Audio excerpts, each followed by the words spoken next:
Hey guys, and welcome to my channel. In today's episode, we are in a really special area of Los Angeles that isn't too known by tourists, but very known by locals. It is the old Los Angeles Zoo, which has been closed since 1966.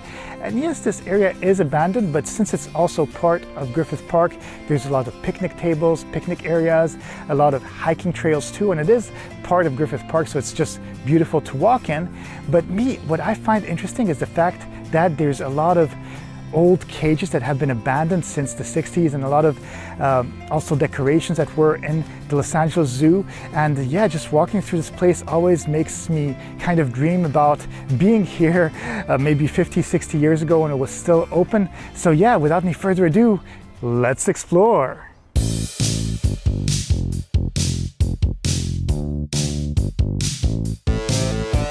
The Griffith Park Zoo is situated in the heart of Griffith Park, which is a large municipal park at the eastern end of the Santa Monica Mountains in the Los Feliz neighborhood of Los Angeles, California. This abandoned zoo area of the park is referred to today as the Old Los Angeles Zoo, which was a city-owned zoo in Los Angeles that opened in 1912 and closed in 1955 with the opening of the new Los Angeles Zoo. The abandoned site of the Griffith Park Zoo, complete with the ruins of animal enclosures, is now a picnic area featuring multiple hiking trails in Griffith Park. Something that I find very interesting about this area is the fact that some of the enclosures that used to house a lot of the bigger animals, well, have been transformed into picnic table areas. And yes, you're able to have your picnic right here or just simply enjoy the beautiful weather. But what's cool about it too is the fact that they left these areas semi-open. So while you're able to go inside some of the cavern areas that used to be the holding areas for the animals, and you get to see some stairs that go into other sections of the holding cages for the animals back in the day. And you can see how small these areas are too, and how also nature has overtaken this place. And looking how nature has intertwined with these old monuments is really, really beautiful, and sometimes shows how powerful nature is and how, well, nature usually overtakes whatever humans have created. The first zoo in Los Angeles was the East Lake Zoo in East Los Angeles, which opened in 1885. The Griffith Park Zoo opened in 1912 with a grand total of 15 animals. The new zoo was built on the site of Griffith J. Griffith's defunct ostrich farm. In the mid-1920s, film producer William Nicholas Selledge donated many of the animals from his studios, which he had attempted to convert into an animal theme park, to the new zoo. It was expanded in the 1930s by work crews from the Works Progress Administration. Most of the enclosures were built in the caves with iron bar style, which was then standard for zoos. Also on the open field, every summer there's the independent Shakespeare company that performs free Shakespeare plays as part of their Griffith Park Free Shakespeare Festival. This is always performed in the evenings and is free for people to come and enjoy.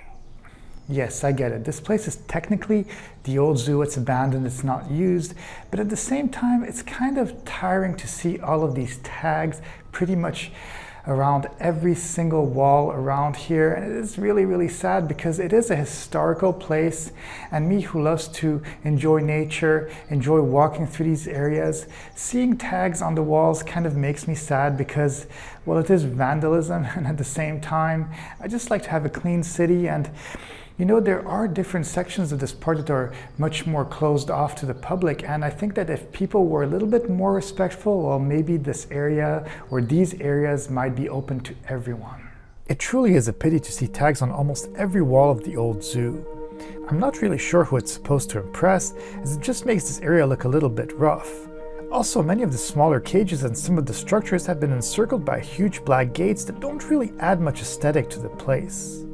Obviously, the city deems these structures historical enough to keep them standing, but seeing vandalism does make me a little bit sad too. On a more positive note, Walt Disney was a frequent visitor to Griffith Park.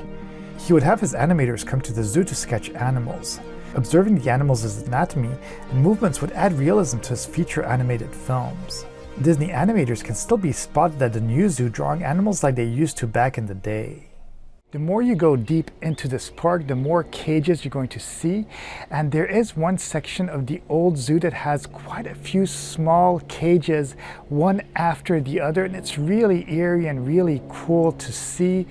But at the same time, looking at how small they are truly shows how little respect the animals had, because Well, living in these kind of conditions and such small of a space must have been horrible for them.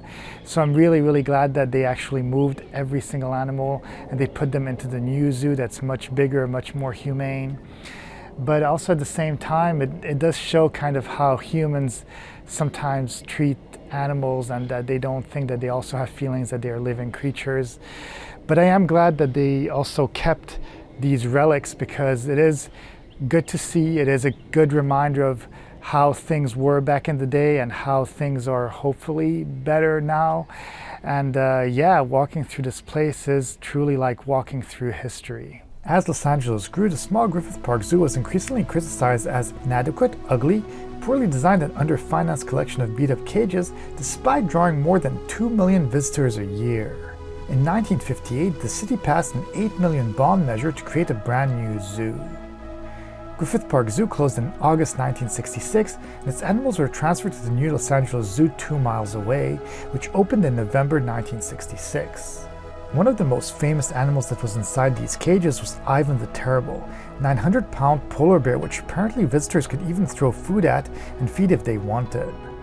Another famous animal was Topsy the camel, which was a bacterian camel brought from overseas in the 1850s to serve in the United States Camel Corps. Once the military program was dismantled, she worked in coal mines, for the Ringling Brothers, and numerous motion pictures. And after an unfortunate train wreck, she was finally donated to the Griffith Park Zoo, which made her an instant favorite due to her misshapen humps. And yes, if you are willing to go that little extra mile, there are ways to go inside some of the cages.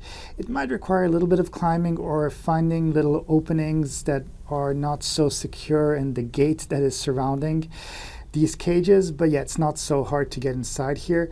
But it is really, really worth to go inside here because once you are inside the cages, you get to see the behind the scenes of how the zoo used to be back in the day. There are quite a few corridors, and I've always been fascinated with, for example, old pyramids and archaeologists finding all these buried treasures, and this really truly feels like going in one of those pyramids and kind of imagining that you're discovering something that somebody hasn't seen for centuries. But as you can see too, there are quite a few graffitis, so there are quite a few people that come here. But there's some sort of eerie beauty to this old stuff mixed in with, I'll say, the nature, with everything kind of breaking down. And yeah, it truly makes this place one of the most special places in Los Angeles. Many of the walls, grottos, and enclosures you see today were built by county relief workers and Works Progress Administration crews. Bears, lions, monkeys, macaws, goats, elephants, reptiles, and other species once lived here, and the sounds of their growls, roars, calls, and clamor filled this canyon.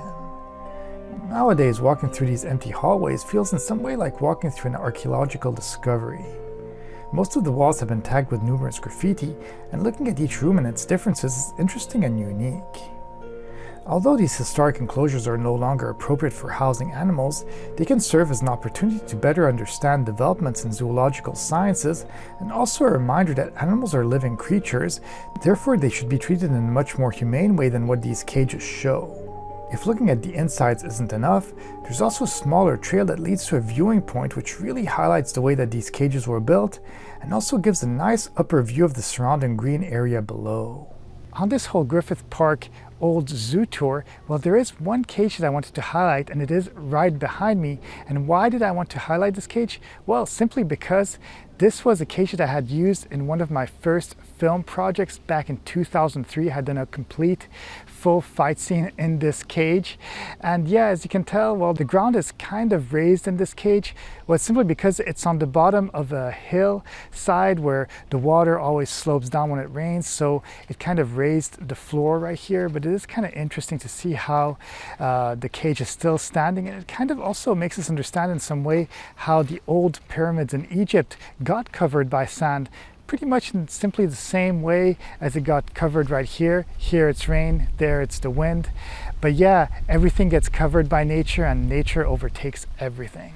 Griffith Park is so vast and beautiful. It really has so much to offer, and the hiking trails in this area are just sublime. There really is so much nature right here, and we're in California where nature is abundant. The weather is always hot, or most of the time hot, so it's always a nice place to enjoy your day. And yeah, the old zoo is really interesting. There's so many different little structures. Even behind me there's a bunch of poles that are old poles that were part of the old Zoo of Los Angeles, but yeah, now I'm not really sure what they are. They do look interesting, but it was probably a path or something for either humans or for animals to go through. I'm not really sure, but it does look interesting.